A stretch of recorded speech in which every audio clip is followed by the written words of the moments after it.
Os santos. Os santos que foram sacerdotes, aqui falando como pároco.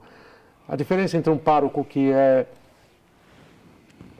nada e um pároco que é muito santo é o quanto ele faz penitência e ele reza pela conversão do seu rebanho.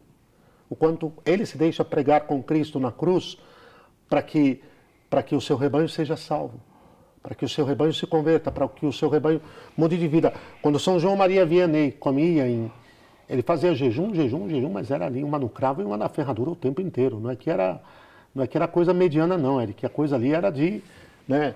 E quando ele fazia muito jejum, mas quando ele comia as batatinhas, porque ele cozinhava para a semana inteira só batata cozinhada sem nada, cozida sem nada, e ele ia comendo e no final da semana elas já estavam emboloradas, já estavam feinhas. E ele comia mesmo assim? Ele comia mesmo assim, mas comia pensando nos que estão na prostituição, nos que estão no álcool, nos que estão nas drogas, Senhor.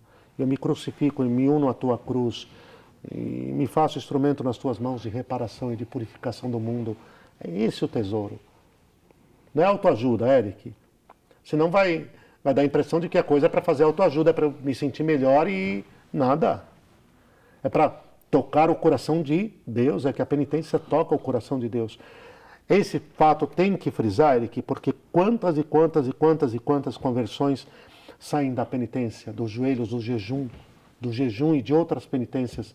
Eu conheci casos de pessoa que vamos lá, coisa muito simples, viu?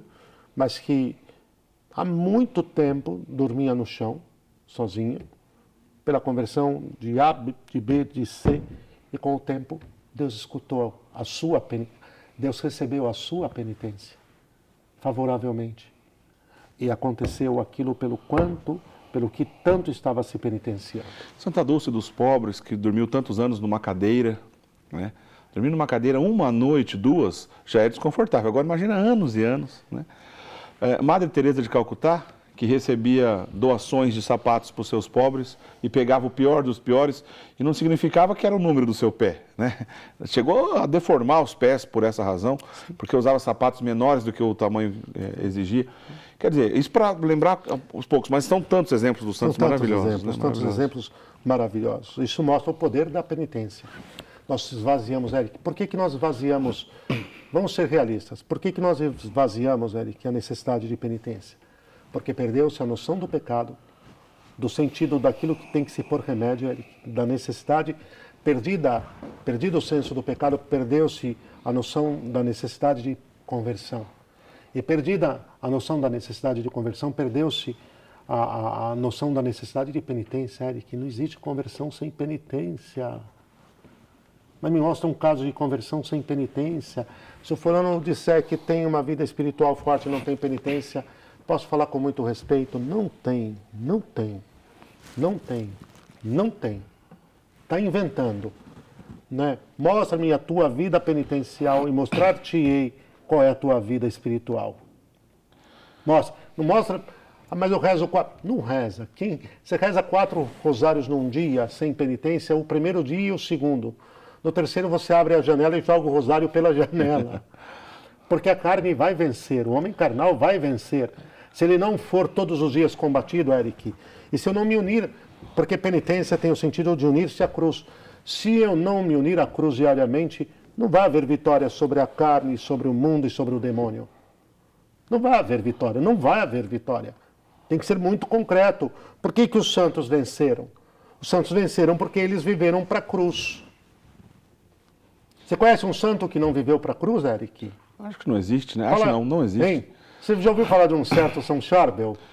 Pois é, um exemplo maravilhoso, São Charbel, né? Eu me lembrava de São Charbel em relação a essa questão da abstinência. São Charbel, que vivia retirado numa área montanhosa, né? Sendo ele eremita, né? Vivia isolado, sozinho.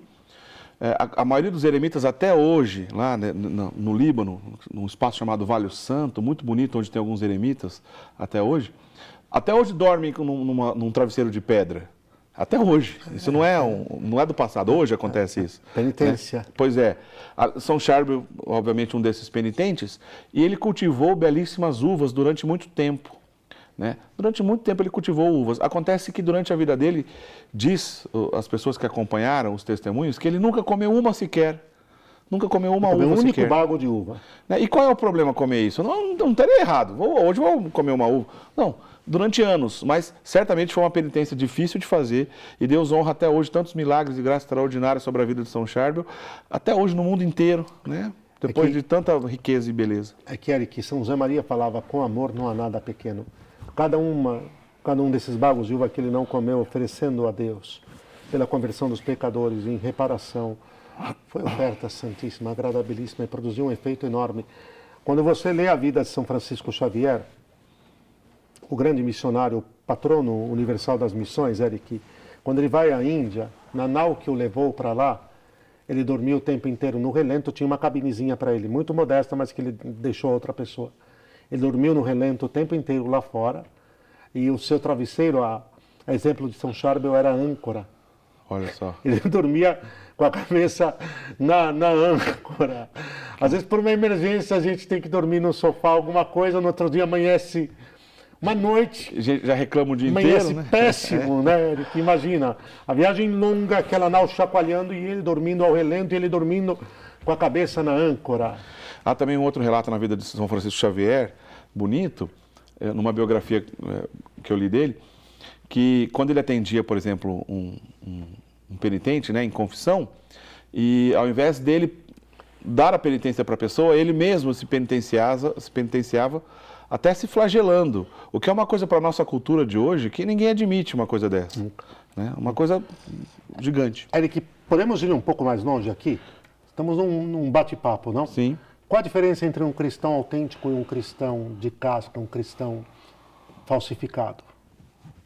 Qual a diferença sumária entre um cristão autêntico e um cristão falsificado? A grande marca entre um cristão autêntico e um cristão falsificado é o quanto esse cristão, o quanto esse católico traz da paixão do Senhor na sua vida, o quanto ele se assemelha à paixão, o quanto ele enraiza em si a paixão do Senhor, seja através da oração, seja através da penitência, o quanto ele não vive isto. Aqui define tudo. É a vida penitencial e de oração de um cristão, portanto, é a vida de Gólgota dele, de participação no Calvário dele que vai definir o quanto ele é cristão e o quanto ele não é. Logo, existe um cristão sem se assemelhar à paixão do Senhor, sem vivê-la? Impossível.